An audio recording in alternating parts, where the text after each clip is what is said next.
Yeah, hi, SundaraRami Reddy from RCP Technologies. So, world markets లేదా American మార్కెట్తో మన Indian market compare చేసినప్పుడు India మార్కెట్స్లో ఉన్న మ్యూచువల్ ఫండ్స్లో పర్టికులర్ రిటైల్ పార్టిసిపేషన్ అనేది లాస్ట్ 2 years నుంచే 50% అగ్రెసివ్గా ఇన్వెస్ట్ చేస్తున్నారండి. అంటే ఓవరాల్గా మ్యూచువల్ ఫండ్ సైజ్తో పోల్చుకుంటే లాస్ట్ 2 yearsలో వచ్చిన అమౌంటే చాలా ఎక్కువ అనమాట. అంటే ఇండియాలో రిటైలర్స్ డీప్ పెనిట్రేషన్ అనేది లాస్ట్ 2 years నుంచి జరుగుతుంది. మనం అదే అమెరికాలో కనుక చూసుకుంటే స్ట్రక్చరల్గా అది లాంగ్ టర్మ్ స్టోరీ అండి. మీరు ఇక్కడ ఈ డేటా కనుక చూసుకున్నట్లయితే 2010 అండ్ ముందున్న వాళ్ళు 28% అండి మ్యూచువల్ ఫండ్ ఇండస్ట్రీలో. అలాగే 1990 కన్నా ముందున్న వాళ్ళు మొత్తం 24% అండి అక్కడ. అలాగే బిట్వీన్ 1990 నుంచి 1999 వరకు ఉంది 26% అండి. అండ్ లేటెస్ట్గా అంటే 2000 నుంచి 2009 మధ్య ఉన్నది 22%. అంటే అమెరికాలో ఇది స్ట్రక్చరల్ కన్సిస్టెన్సీ గ్రోత్ అనమాట అది మ్యూచువల్ ఫండ్ ఇండస్ట్రీ. బట్ ఇండియాలో అలా కాదు. మీరు కనుక జాగ్రత్తగా అబ్జర్వ్ చేసిన అనుకోండి, అండ్ లెస్ దెన్ 24 monthsలో జాయిన్ అయిన వాళ్ళే మోర్ దెన్ 50% ఉన్నారు మ్యూచువల్ ఫండ్ ఇండస్ట్రీలో. అంటే ఇండియాలో ఇప్పుడే స్టోరీ స్టార్ట్ అయిందండి. ఇండియాలో గత 2 years నుంచే స్టాక్ మార్కెట్ సక్సెస్ స్టోరీ బీనైంది. ఇప్పుడే ఇట్స్ గోయింగ్ టు కంటిన్యూ అన్నమాట కన్సిస్టెన్సీ లేటెస్ట్ స్టేజ్.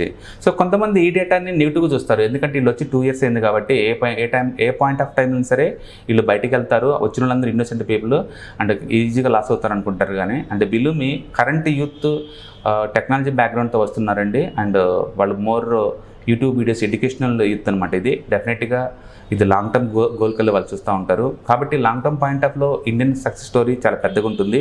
అండ్ పర్టికులర్గా stock market next 10 years growth చాలా ట్రెమెండస్గా ఉంటుందండి ఈ డేటా ప్రకారం చూసుకుంటే.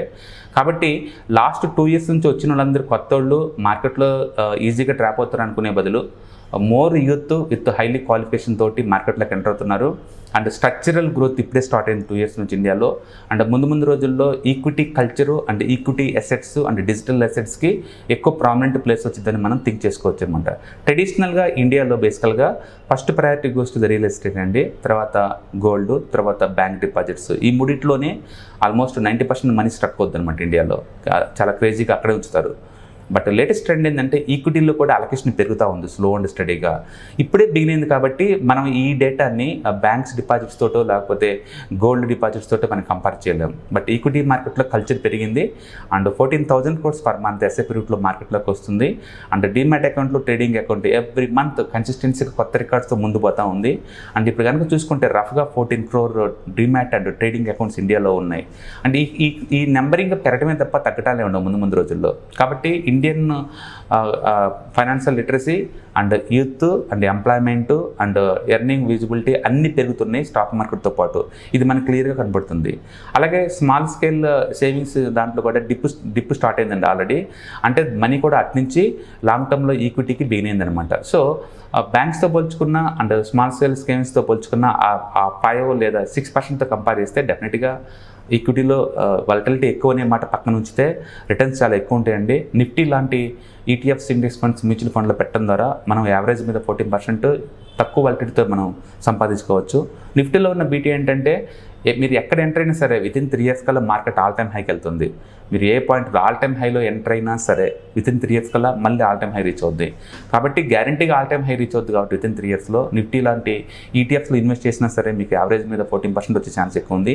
అండ్ డిప్ అయినప్పుడల్లా ఇంకా ఎక్కువ కొనడం ద్వారా ఎక్కువ మనీ సంపాదించుకునే ఛాన్స్ ఎక్కువ ఉంది.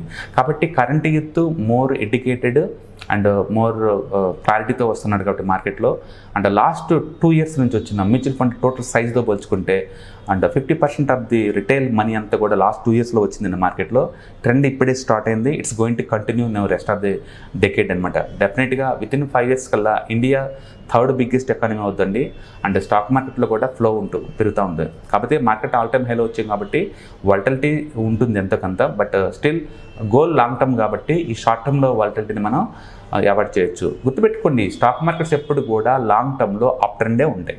ఖచ్చితంగా ఎవ్రీ 2-3 yearsకి ఒకసారి ఆల్ టైమ్ హై టచ్ అవుతూనే ఉంటాయి. మధ్యలో మాత్రం డిప్ అవుతూ ఉంటాయి. అంటే షార్ట్ టర్మ్లో వాలటిలిటీ ఎక్కువ, బట్ లాంగ్ టర్మ్లో అప్ అండ్ బయాసే ఉంటాయి స్టాక్ మార్కెట్స్ ఎప్పుడు కూడా. కాబట్టి మన గోల్స్ ఇంపార్టెంట్. ఈ షార్ట్ టర్మ్లో వచ్చే వాలటిలిటీని మనం సీరియస్గా తీసుకోవాల్సిన పని లేదు మీరు ఎంత లాంగ్ టర్మ్ ఇన్వెస్టర్ అయితే కనుక.